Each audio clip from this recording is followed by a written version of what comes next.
This is Let Us Interrupt You, episode 97. By the way, this is 1 year I've been doing this show now. 1 year from, let's see, today's the 22nd. So I started on the 21st of November of last year when I was in Buffalo watching the Bills get destroyed against the Colts. This year, I watched the Cowboys destroy the Minnesota Vikings. I was not in Minnesota for that game, if anyone was wondering. But it seems like every year now going forward now, when this podcast now hits 1 year, there will be a blowout in a random football game, whether it's NFL, whether it's the NCAA, whatever the case may be. We had two blowouts over this weekend. We had a blowout with the Vikings and the Cowboys over the weekend. The Cowboys winning 40-3.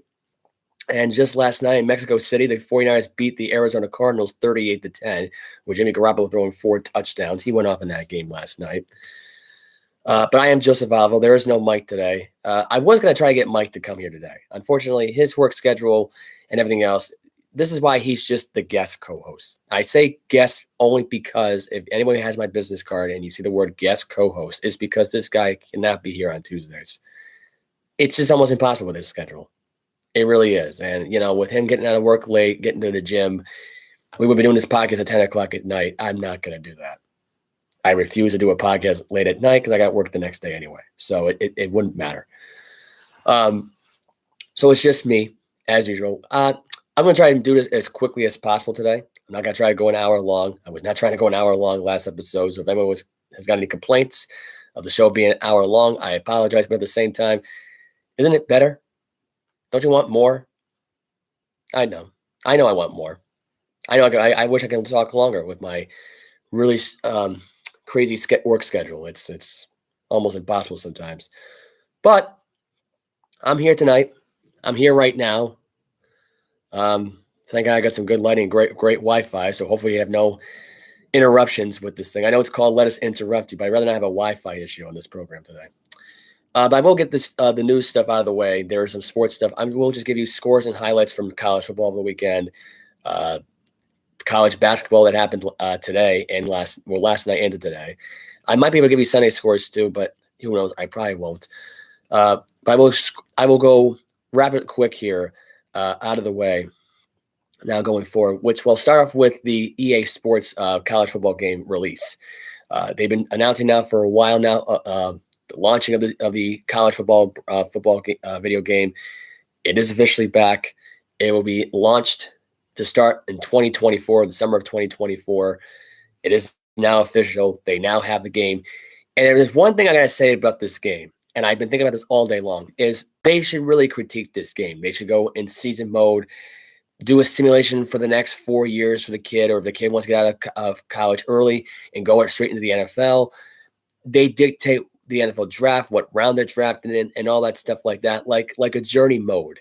I think that would make the game better. Some podcast appearances that they would be on, really simulate their conversations and stuff like that. In-game stuff. Really, you're the person at this point that sees the field and all that stuff. Your name's above the thing. This game should be like, if you're trying to relaunch something that has been shut down for nearly 15 years, you want this game to be as good as NFL 2K5. And NFL 2K5 arguably is one of the best sport video games of all time, probably the best football video game of all time. And I don't think that anything's going to top that one. Hell, not even NFL 2K6, the brand that basically killed 2K. ESPN NFL 2K6 killed their own freaking brand there. And they should revive that one, you can argue too.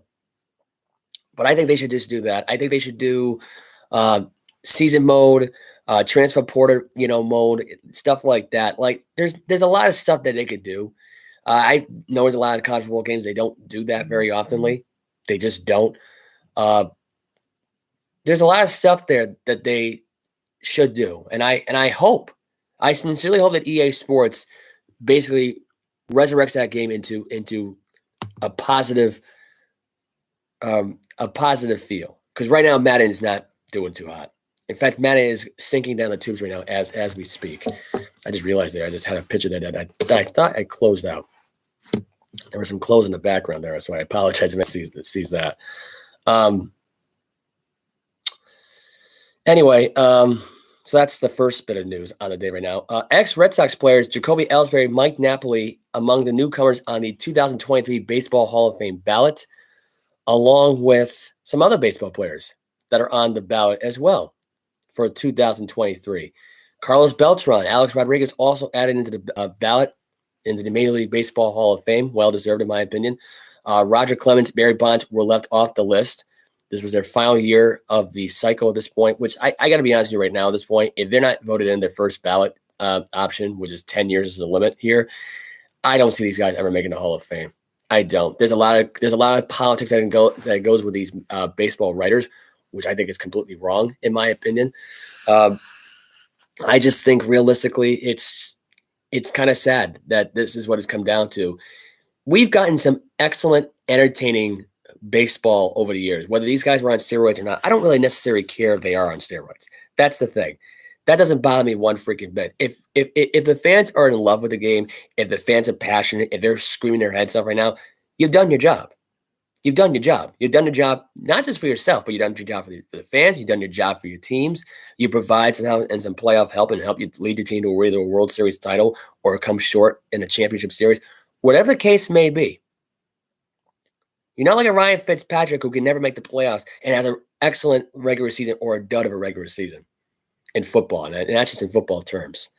But for baseball here, as far as I'm concerned, Beltran deserves it, in my opinion.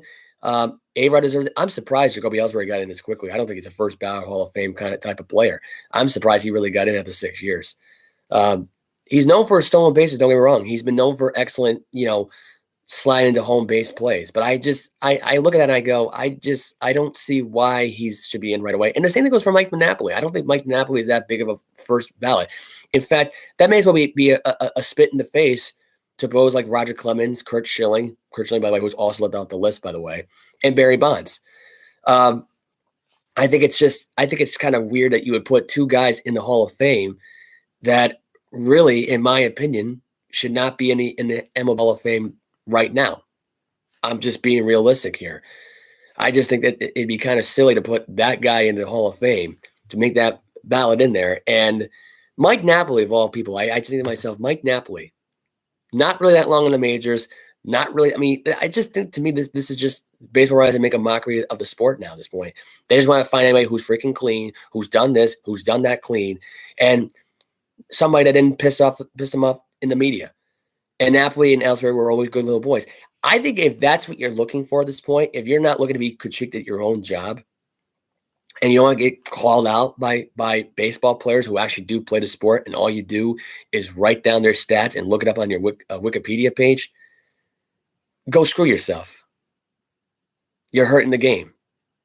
It's just as bad. It's just as bad as it's like basically having out for somebody who's in school. Like you're a teacher and you have it out for this freaking kid for whatever reason. You just hate the kid, and the kid goes everything right, goes out of his way, does all this stuff right now. He bends the rules one little bit, and you just tell him to go screw himself.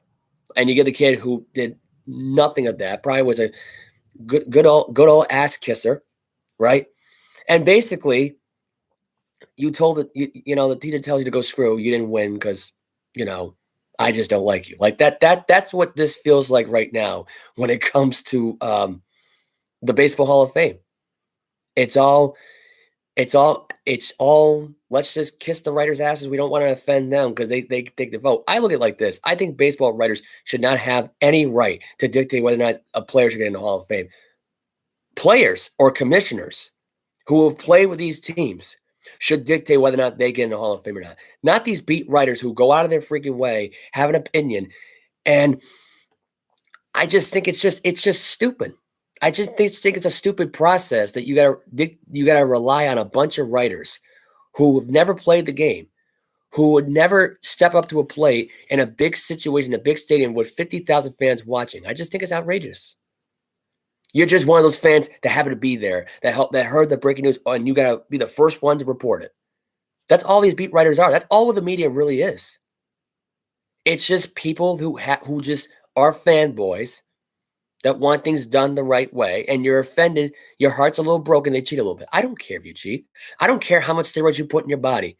Whatever makes you feel good about yourself to make that record happen, make it happen. Make the story big for the media. Really, I could care less. But I think you're going to take these guys off and put guys like Napoli. No offense to Napoli. He's a World Series champion. So is Ellsbury. Ellsbury's, I believe now, what, a two-time World Series champion? If I'm not mistaken. Two-time? I think he's two-time World Series champion. Napoli, I know he's only won one that I can recall him winning. But I just think it's a joke. It's an absolute joke to the baseball world. And I really didn't think I was going to go off on this for like 10 minutes. But I just think it's outrageous. I really do. Kevin Minchie, committed to Notre Dame. This is according to 24/7 Sports. Was looked at by Tennessee, Michigan State, Virginia Tech. He had a good feeling about going into South Bend. He knew this was going to be his home, and he will be most likely be the starting quarterback within the next year or so. Anyway,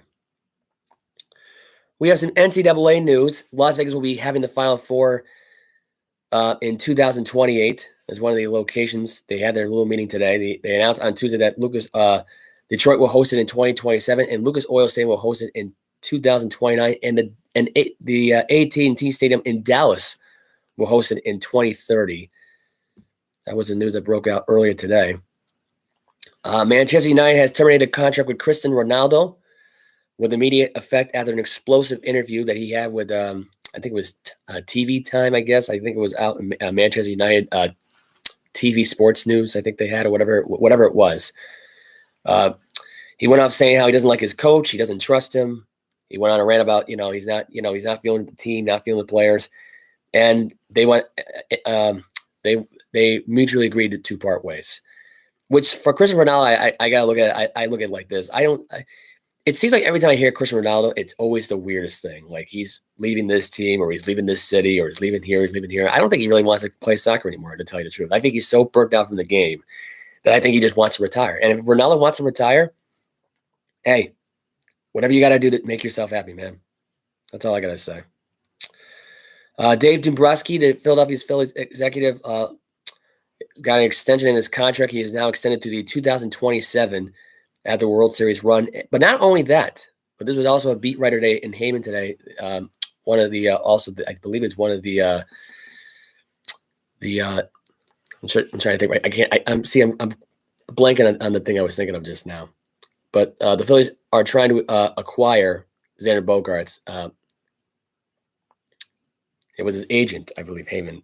Heyman's the agent for Bogaerts, I believe, who made the announcement today. And look, if he gets traded to the Philadelphia Phillies, look, you know what? It gives him a better chance to win the World Series. It does. They should have won it this year. Unfortunately, they lost to the Houston Astros. I really was convinced that Houston was going to lose that World Series. I really was. But anyway. Aaron Judge set to meet with the San Francisco Giants later on today, all part of the free agency test runs, whether or not that the team's the right fit. And I say good. Good. He wants to go play out somewhere out, out west. I say go for it. Do what you got to do. That's pretty much it for the news as far as I have right now going forward. I'll get into the Jerry Jones stuff in just a second. Actually, there is one thing about the NFL I want to talk about. The NFLPA teams colluding to nix guaranteed deals. This was according to a source on ESPN.com. This was Jeremy Fowler who wrote the report.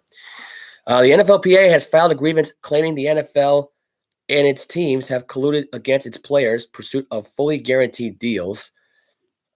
Sources confirmed that to ESPN on Tuesday. A third-party arbitrator is expected to hear the grievance, which the union filed in recent weeks.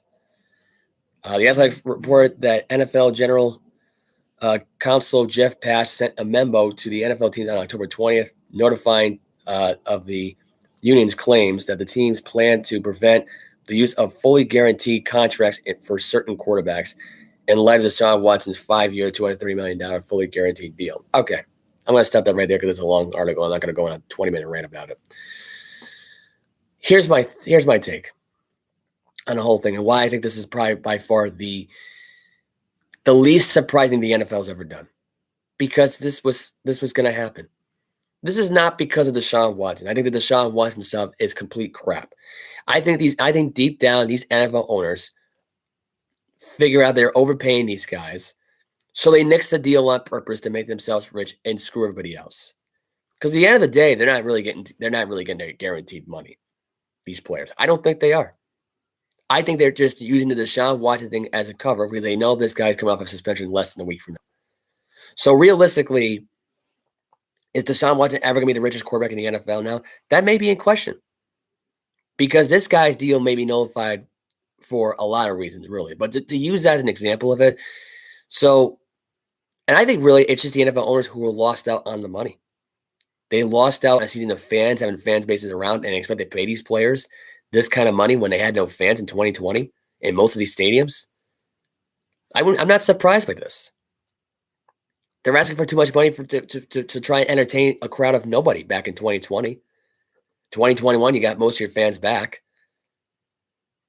I mean, you're relying on TV deals, you're relying on a variety of things, and yet here you are screwing the players and screwing your fan bases right now, and not paying the players that they paid to see, the fans.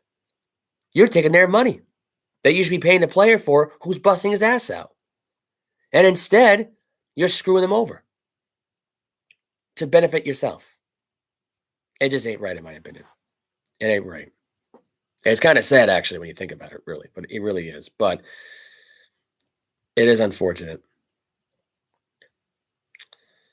Anyway, it is time to get into some World Cup stuff. I got my friend right over here who's watching the podcast right now. Shout out to Jose Araga. I'm even saying that last name. I might be just butchering the last name at this point.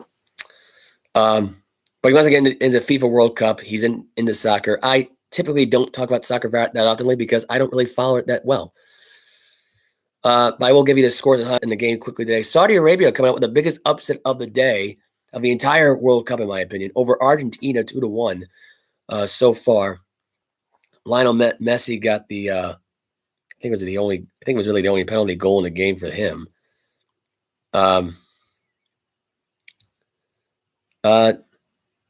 Saudi Arabia had Saleh. I'm gonna butcher these names. I know I am. Saleh Al-Shari and Salem Al-Dazari. See, this is why I can never butcher these names. I apologize in advance if I butcher these names, but I know I'm going to butcher them. Saudi Arabia pull off the World Cup shock versus Argentina. Argentina suffered one of the World Cup's greatest shocks as Saudi Arabia came from a 2-1 behind. They were down 1-0, and Saudi Arabia scored the last two goals. But anyway, Saudi Arabia got the upset win. Denmark and Cesena ended in a draw, along with France.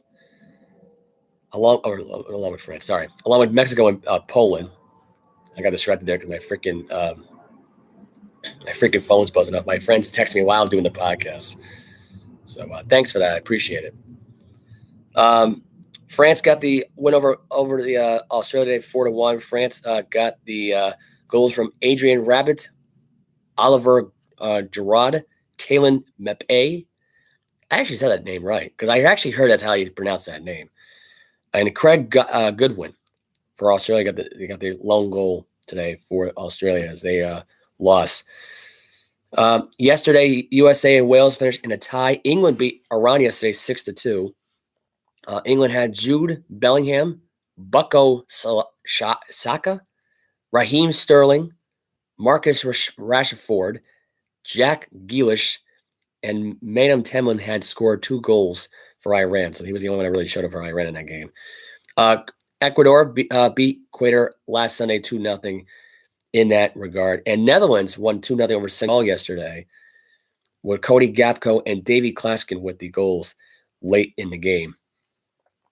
Tomorrow will be Morocco versus Kuwait, Germany versus Japan, Spain versus Costa Rica, and Belgium versus Canada. On Thanksgiving Day, it's Switzerland versus Cameroon, Uruguay versus South Korea, Portugal versus Ghana, and Brazil versus Serbia. And Friday will be England versus USA, Wales versus Iran, Ecuador versus Senegal, and Netherlands versus Ecuador. And Saturday will be Tunisia versus Australia, Poland versus Saudi Arabia, France versus Denmark, and Argentina versus Mexico. So that is that. That is the Saturday lineup. I will give you the Sunday lineup on Saturday when I do the show again. I'm going to go into every single game here that's on the World Cup. But I will say this, though. So far, a good World Cup so far. If I make a prediction right now to say who goes to the final this year, it's either these matchups. It's either Brazil versus Mexico, Brazil versus I think Brazil versus what did I say today? Versus Spain, or it's Brazil versus USA. It's going to be one of those two teams. And it could be Brazil versus Germany. It could be USA versus Germany. You never know. But those are my 5 lockdown matchups that I have for Stanley Cup possibly to go to the finals. I do. I believe that would be your potential matchup in the final in that regard. Now moving on to NFL. Got to get some NFL talk today right now. A lot of NFL scores and highlights we got to get into. I'll start off with the Browns-Bills over the weekend. That was an interesting game. First quarter, Brissett finally down at the Buffalo 25. Brissett with a hookup throws for 25 yards out. Touchdown pass to Amari Cooper. 7-0 Browns. Bills get a field goal at 7-3. Browns and Bills are trading field goals here. Late in the first half, Allen to Diggs for 5 yards out, makes it 13-10. Singleton with a 5-yard run after a Bills field goal. Bills score again with a 5-yard run. Bills can pick 2 more field goals. Amari Cooper with a 7-yard touchdown pass from Cooper. That was the second from Brissett. That was the second one in the game. Excuse me. Tyler Bass gets a 39-yard field goal, and Devon Peoples-Jones gets the 2-yard touchdown pass, makes it 31-23, and that is your final because the Browns failed to recover an onside kick. Brissett, 28 for 41, 324 yards, 3 touchdowns. Josh Allen, 18 for 27, 197 yards and a touchdown. Singletary had 18 carries for 86 yards and a touchdown. And Amari Cooper had 8 catches for 113 yards and 2 touchdowns in the game. Knox had 7 catches and 70 yards for Buffalo. Buffalo with a win and now improved to 7-3. They beat the Browns 31-23. As now the Bills go to 7-3. This was a pretty good game, pretty entertaining game. Josh Allen, I think, honestly, didn't play his best in this game. I thought he was kind of a little rattled. I think he was not prepared based on the fact right now that he couldn't practice all week because of the snow. They had to cancel a team practice anyway due to a virtual meeting, I guess. I guess most of the team couldn't make it down there quick enough. Which, to that I say, what was the point of you guys leaving on Saturday if you knew the game was going to be in Detroit like 3 or 4 days before this? I just think that was freaking stupid. But it didn't seem to matter anyway because they were good in this game. The rookie Cook had 11 carries for 86 yards in the game. Now he only had 3 carries for 7 yards. Gabe Davis had 5 catches for 68 yards. Diggs had 4 catches for 48 yards for the Bills. The Bills improved to be 7-3. I mean, they're doing good. I mean, they're trying to get back into first place. I think they will. I don't think there's anything that's going to stop them from getting back into first place because I don't think they're going to lose another game going forward. I don't. I think Cincinnati is their toughest opponent left. I think most of their opponents right now will be beaten anyway, including the Patriots, the team I support. Unfortunately, I'm sorry, Patriot fans. I hate to break the news to you, but I mean, yeah, your team's going to lose. My team's going to lose. Eagles Colts. This was a game that really this was for Frank Reich. Whether it was for Indy fans or really was for Nick Sirianni, who looked up to Frank Reich. This was all about having Frank Reich coach against his protege, really. And unfortunately, he got fired, so Jeff Saturday had to fill in as interim head coach, which I think the Colts did him dirty. I think they really did. I think they did the entire staff dirty. Anyway, Jonathan Taylor with a 1-yard run makes it 7-0. Philadelphia got a field goal midway in the second quarter, made it 7-3. Chase McLaughlin ended the half with a 51-yard field goal, made it 10-3. Let's fast forward to the fourth quarter. It's 13-3. Jalen Hurts throws a 22-yard touchdown pass to Quez Watkins, makes it 13-10. Then Jalen Hurts runs it himself. This is after a Colt field goal. Runs it in from 7 yards out, makes it 17-16. And that's where Philadelphia gets to win 17-16 as the Eagles get the 1-point win in Indianapolis. Nick Sirianni, who was emotional after the win, saying how he was doing it for Frank Reich at this point. He doesn't want anybody to know how he feels about Frank. I mean, Frank Reich was his protege. There's no other way of describing it. I mean, Frank Reich was everything to Nick Sirianni, and I think the fact that he appreciated more than the entire Indianapolis Colts organization goes to show that Frank Reich should have never left there in the first place. That's my take. Patriots, Jets, this game sucked. There's no other way of looking at it. This was probably the most boring NFL game I've watched all year. Garrett Wilson was not happy about the game. I'm actually going to play you most of the audio from Sounds of Sunday when I get a chance after the end of the show. I was going to play in the beginning of the show, but I was having some audio technical difficulties, and the thing wasn't just loading up. So that's it. I'm going to try to play it for you as much as I can. Hopefully I don't have any issues. But I'm going to fast forward to late in the fourth quarter. Marcus Jones running 84-yard punt return. This guy just takes off for the running here. Game pretty much comes to a close. Patriots win 10-3. Zach Wilson sucked in this game. Went 9 for 22, 77 yards. Was awful in this game. Mac Jones went 23 for 27, 246 yards. He wasn't any better. This Patriot offensive line sucks. The Jets offensive line was terrible. 10 sacks combined by each defense here. 4 for the Jets, 6 sacks for the Jets, 4 sacks for the Patriots defense. Not much else to say about it, really. Just gotta leave it at that. Same thing goes with the Ravens and Panthers game, 13-3. This game was also pathetic. You mean to tell me right now that the Panthers hold you guys at 13 points? Really? Lamar Jackson, who was, I think, pathetic in this game, 24 for 33, 209 yards, 1 pick. Baker Mayfield had 21 for 33, 196 yards, 2 picks. This was a pathetic game. That's it. Not much else to say there about that game. That game was just pathetic. Speaking of pathetic games, I'm actually going to talk more about the pathetic performance of the New York Giants, which I'll get into them right now. Detroit Lions facing another New York Giants. This was the Jamal Williams show. He had a rushing touchdown for 4 yards out, 1 yard out, and another 1 yard out. And DeAndre Swift had a 4-yard run to put the game pretty much away right now. With the Giants had a Daniel Jones 3-yard run, a Matt Breida 3-yard run, and Richie James with a 9-yard touchdown pass. They tried to go for an extra point, the Giants, at one point with winds going 40 miles per hour, and unfortunately they missed it, which was a dumb decision on their part. They should have went for 2. This game overall, the Lions proved that they were much better in this game. They were more prepared for this game. It was a definite trap game for sure. Daniel Jones was not comfortable in the game at all, could not throw the ball to save his life in the wind, even though he played later on in the second half great, which didn't really matter at that point because most of the yards were garbage yards late in the fourth quarter anyway. If I had to say this game right now was defining and really in a way to really boost yourself up when you face the Dallas Cowboys, now you got to go in there now against a second best defense in the league. The second best defense in the league.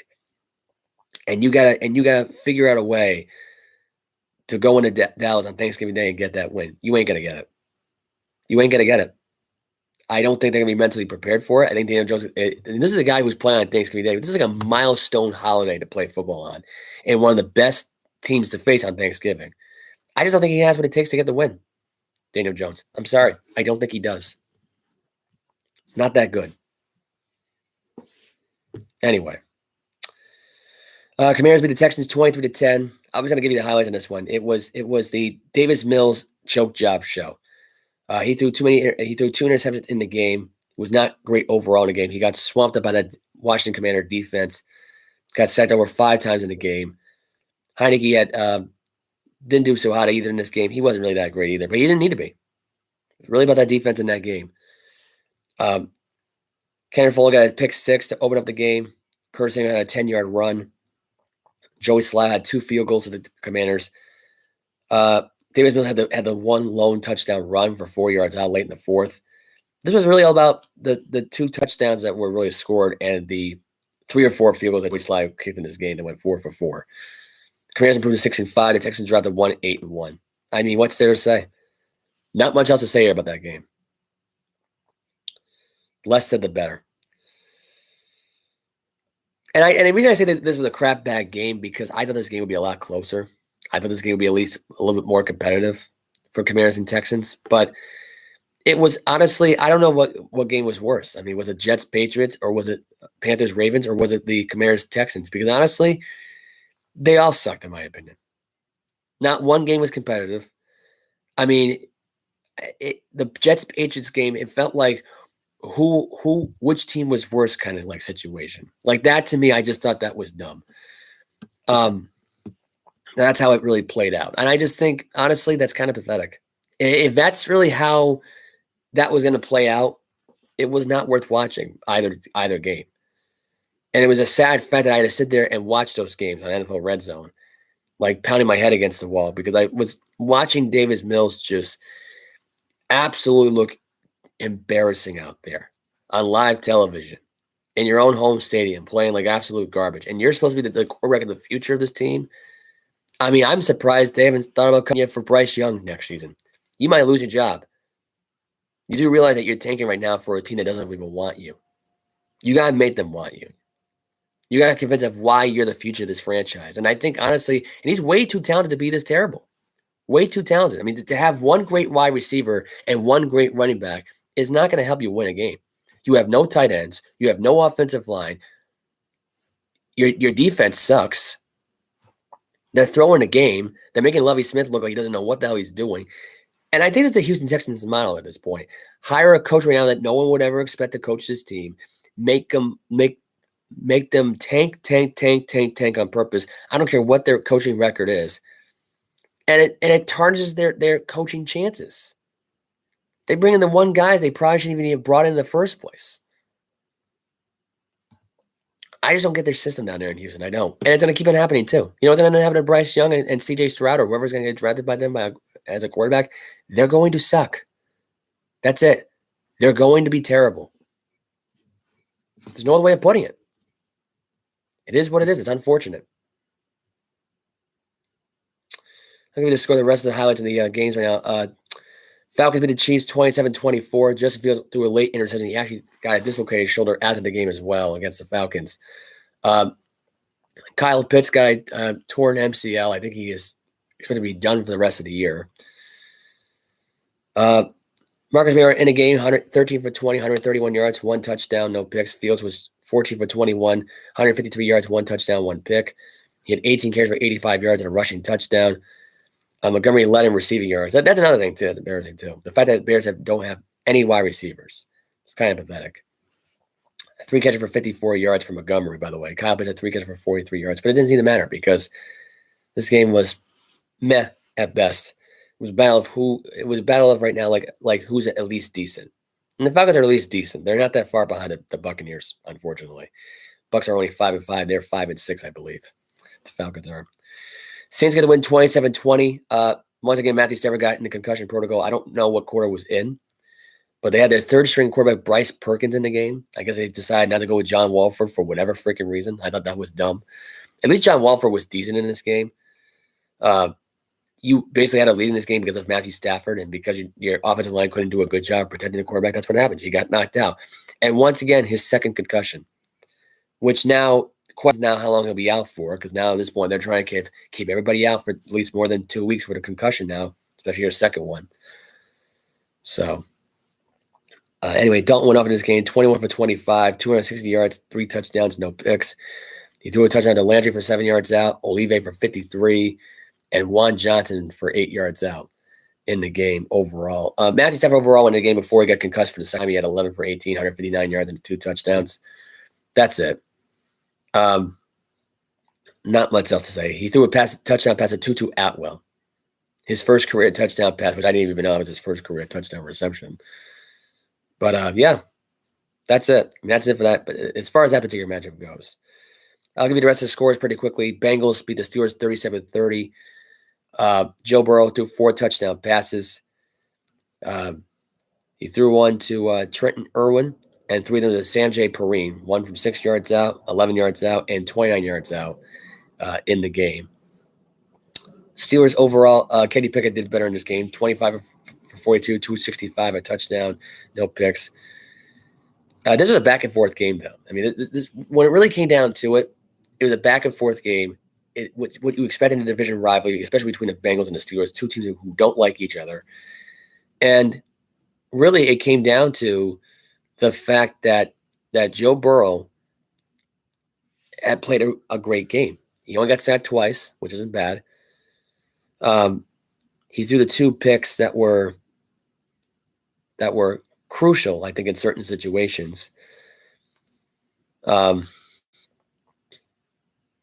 Wallace going to pick on him early in the game, and TJ Watt going to pick him later on in the game. But the Bengals are now 6-4. This is by without Jamar Chase. So that's not easy. That's not easy to do that without Jamar Chase. It really isn't. I think the fact that he threw 4 touchdown passes surprises the hell out of me. So, and he's expected to be back, I think, this weekend as they play against the Tennessee Titans. That should be a very interesting game, by the way, as well. Raiders beat the Broncos in overtime, 22-16. Let me think about this for a minute right now. The Cowboys beat the Vikings 40-3. This was an embarrassing home loss at this point. Okay, and now you gotta say this about the Minnesota Vikings. I have to say this about them. You guys, you allowed Dallas to kick 1 field goal. Fine, whatever. Right, they're over the first quarter. You tie the game with another field goal. Fine. This was the most pathetic performance for a home team I've ever seen all year. They fumbled on their first possession, right? He gets sacked. He loses the ball. Parsons recovers the fumble. It wasn't even Parsons. I'm sorry. It was, I think it was recovered by Armstrong. That's who it was. Armstrong recovered the fumble. Led to a field goal. You're down. You have 10 plays starting from your own 25-yard line. You have Dalvin Cook at this point, who is forced out of bounds at the 2 yards there. You have a 14-yard pass to Justin Jefferson. Then you have a 17-yard run by Dalvin Cook.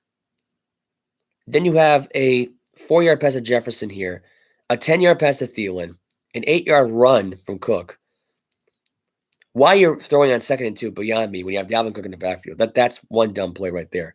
The other play is you throw it again. Try to throw it against TJ Hawkinson. He dropped the pass. It was dumb. Dumb decisions right there. And really, the field goal I'm not mad about. It's the fact of the 2 plays before that you could have drove yourself into the end zone. Why you had to throw that on that certain situation when you couldn't just run down from 2 yards behind is beyond me. He could have ran in from 6 yards out. Makes no difference. This is where it got good. With Tony, this was a Tony Pollard zone. So he had a 1-yard run up, but before that he had a 3-yard pass from Prescott, a 4-yard pass to Tony Pollard, or 4-yard run, sorry. 14-yard pass play to Michael Gallup, an 18-yard run by Pollard, a 20-yard run by Pollard, right? You couldn't stop from 18 yards, then you allow another 20. That's nice. And then a couple plays later after that, you got a 6-yard pass play to CJ Lamb. You're down to the 2, and Pollard just runs it in from the 1 yard out, right? Then this happens. Then you got a 30-yard play to Pollard, and then later on you got a field goal there. Then you have a 68-yard pass play to Tony Pollard, which the game was over right there and then. You lost every confidence at this point. And then the next possession, you're sacked in the first play. Then you get called for offensive pass interference by TJ Hawkinson. Then you got a 7-yard pass play. Then you're sacked again for a loss of 10 yards. That right there, that drive right there, after that particular drive, where you lost when you lost another 10 yards and you got sacked again. You want to know what that drive summary was for them? That next possession? 3 plays, negative 19 yards for 2 minutes and 23 seconds. Ugh. That was pathetic. That was pathetic. Then they allow another touchdown play. Okay, they just keep allowing it. Ellie gets in the action. He gets a 1-yard run in there. Why not? Then he got a field goal, and that's really the end of the game. 40-3. I just wanted to highlight this because you're at home. You have a chance right now to tie with the number 1 seed and still stay relevant right now as one of the hottest teams in football right now. And you blow this game at home. Granted, the Dallas Cowboys, tough opponent. Nothing but praise all the way around. You know how many times Cousins got sacked in this game? 7 times. 7 times. This was pathetic. This was absolutely pathetic. I couldn't believe I watched that. I had to sit through that awful game Had to get 6 drinks in my system just to get through it because of how terrible the Vikings were. They put that on live TV. And you know what the worst thing of it was? They didn't even change the different game until like later on when it was like 40-3. You could have changed it at any time. You had to wait until late in the game to make a change.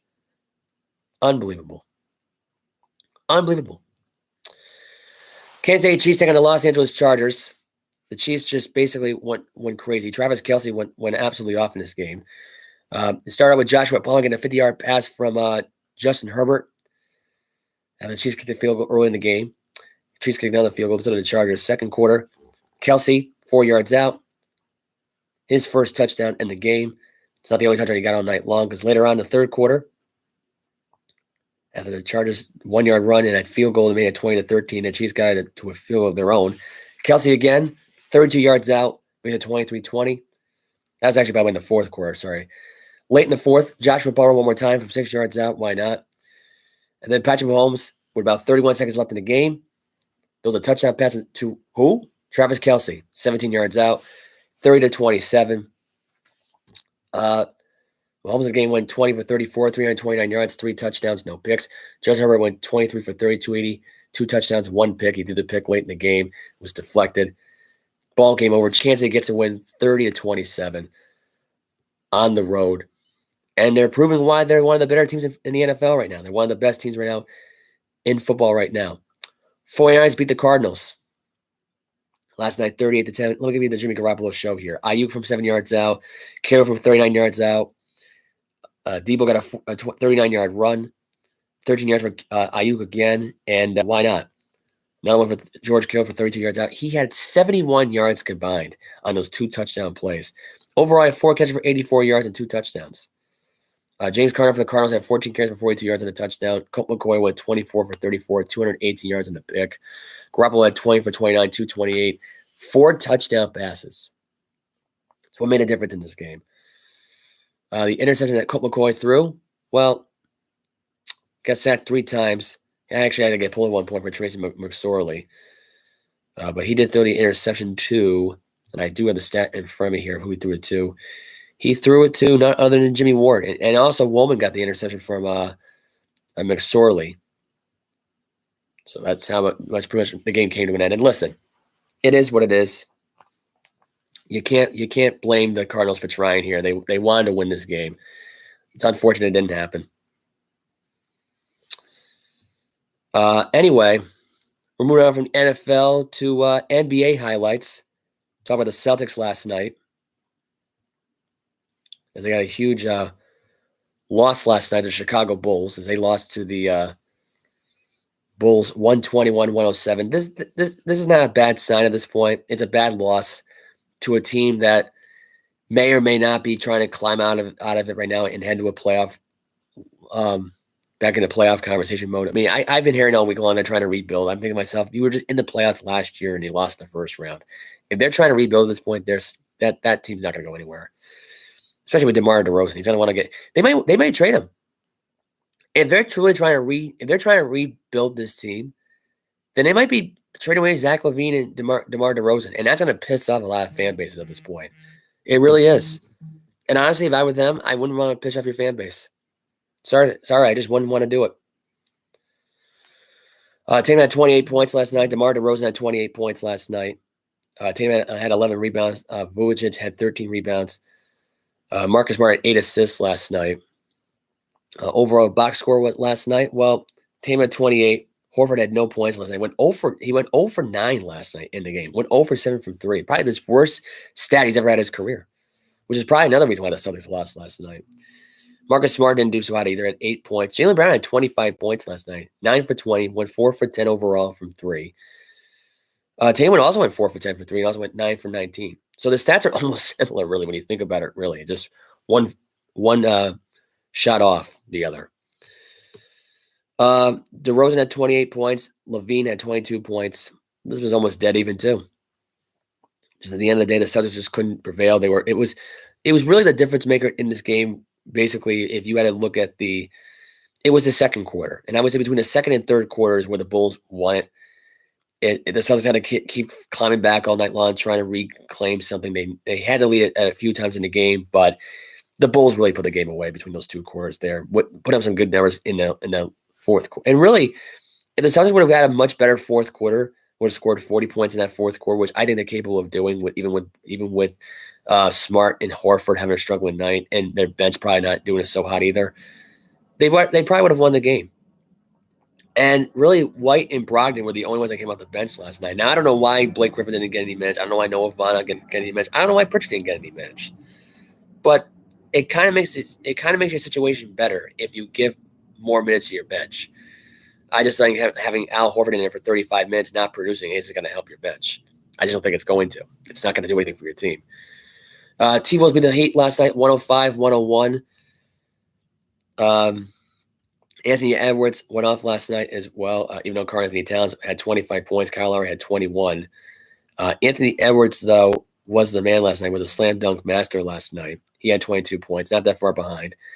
Went 4 for 12 from 3, 9 from 21. Karl-Anthony Towns went 2 for 8 in the game from 3, 8 for 15 overall field goal percentage-wise, field goal shooting overall.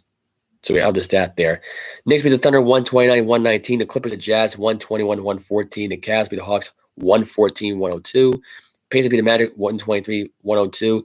Bucks beat the Trailblazers 119-111. Probably the game of the night, actually. We're going to go by the stats here in this game and how Giannis made up for that embarrassing performance with a free throw shooting. Had 37 points in 35 minutes, 16 for 24, 7 rebounds. The guy was an ape last night. There wasn't anybody that was even within 20 points in the game. I mean, Allen was probably the closest one, and so was Holiday. They combined to get 34 points. Lopez had 14 points. This game was a monstrous game for Giannis and a good response game, and really a way to get closer to the Celtics, really, for the number 1 seed right now in the Eastern Conference. They're not that far out. There was no Lillard last night. Did not play with a right calf. That could be the reason why they lost as well. Simmons had 29 points. Grant had 18 points. A little bit disappointed that he couldn't make up for the fact that they had no Damian Lillard last night. So they kind of fall off the map a little bit in the Western Conference. The Jazz are currently the number 1 seed right now in the Western Conference, which is kind of hard to believe. Also, the Pelicans, even though they had no Steph Curry, they had no Klay Thompson, no Green last night, they lost. They got blew out by the Pelicans, 128-83. I don't know why they're resting their players here when you're a game below 500. This is my rule. If you're a good team, if you're a great team, if you want to rest your players, fine. If you're a team that is right now not even in the playoff bracket conversation or the play-in bracket conversation, do not rest your starters. That is ridiculous. I'm just saying. That's just my opinion. I think the whole resting rule kind of sucks anyway for the NBA. That's just why it makes the NBA hard to watch, because you put a game on and you paid your cable bill or you paid for your ticket to go to the game and you came in to watch Steph Curry and Klay Thompson and Draymond Green, and what are they doing? They're resting on the bench right now wearing their suit and ties or whatever they're freaking doing. And I just think that's stupid. I really do. I think it's one of the most dumb things that you could have happen at this point. And to me, it's bizarre. It really is bizarre. Bruins last night, dominated last night, beating the Lightning 5-3 last night. Bergeron got his 1,000th career point as they beat the defending East champions. Bergeron had 1 assist last night. Krejci had 1 goal last night. Paul had opened the game with a goal for the Lightning. Krejci got a 1 goal to tie the game in the first period. Foligno got a power play goal. Charlie Coyle got his other goal. Brad Marchand got a goal of his own. And David Pastrnak got a power play goal to basically put the game away. And the Lightning got Balchers and Paul. Paul got a second his goal tonight. He's got his power play goal tonight as well. But it was not enough as the Bruins survive, and they now improve to, I believe now, what is this now, 17-2? They now improve now at this point, or 18-2? I'm going to look at the standings here. I'm pretty sure they're 18, and they are 17-2. I was right. So that's that. The Devils last night beat the Oilers 5-2. They improved to 16-3. Honors beat the Blues in overtime last night 3-2. Avalanche beat the Stars in a shootout 3-2. Golden Knights beat the Canucks 5-4. Flames beat the Flyers in Philadelphia 5-2.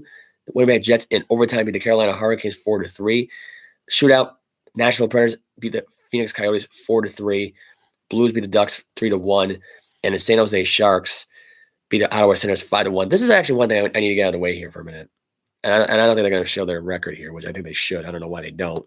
I don't know why they don't bother here. I mean, that's the one thing about the ESPN app I get annoyed with when it comes to hockey. They don't bother showing the team's record. But I think St. Louis, despite what the record says, they're 10-8. I think they kind of lost without Montgomery as their head coach. I got to be honest. Without their goalie, without their goaltending, without Luongo, without really their top goals, they don't really have a strong, united front team that could take them to the top. I just don't think they do. Right now, Dallas looks like a tough team. Colorado looks like a tough team. You got to get those two teams right now. I think it'd be very hard to beat, especially the defending champion Colorado Avalanche. I'm just saying. It just doesn't seem like that's in their mindset now going forward. And the Coyotes just suck. So don't worry about the Coyotes. They're never going to be a threat to anybody. Later on tonight will be the Buffalo Sabres taking on the Montreal Canadiens as the Canadiens try to improve to 10-8-1. The Sabres trying to at least stay relevant at this point still. The New York Rangers travel to the Los Angeles taking on the Los Angeles Kings tonight at 10:30.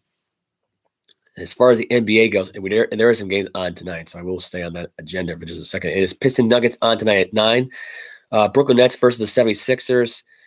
The Sacramento Kings taking on the Memphis Grizzlies, and the Los Angeles Lakers taking on the Phoenix Suns later on tonight. That's it. And there's not much else to say. I will give you, actually, before I go, I know I keep saying this is it, but I'm going to say one more thing, and that's it. I'm going to do my NFL Thanksgiving predictions and wish everybody a happy Thanksgiving. Can't wait to have my turkey and stuffing and yams. Although I'm not really much of a big yam fan. I am a soup fan, though. I do have some soup. There's this one amazing soup that I have on Thanksgiving. It is tremendous. Some pumpkin pie, cranberry pie, apple pie. Can't wait to have it all this Thanksgiving. Buffalo Bills play the Detroit Lions. I got the Bills win this game. This won't be close. Josh Allen will go off in this game and will throw for 355 yards. He will throw for 5 touchdowns. Diggs will get the 2 touchdown receptions. Davis will get the 2 touchdown receptions. And I think the other touchdown will go to their tight end, Knox. Knox needs to get a touchdown in it for fantasy owners out there who've got Knox. He needs a touchdown in this game.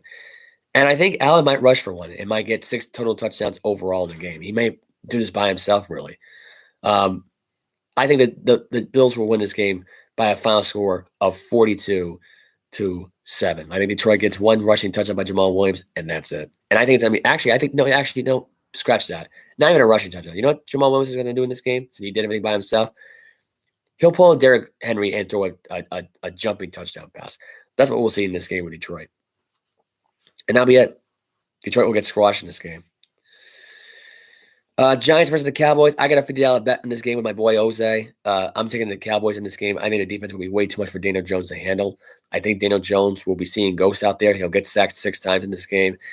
And I think the Cowboys, and I'm actually going to call this right now, the Cowboys will shut out the New York Giants in this game. 37-0.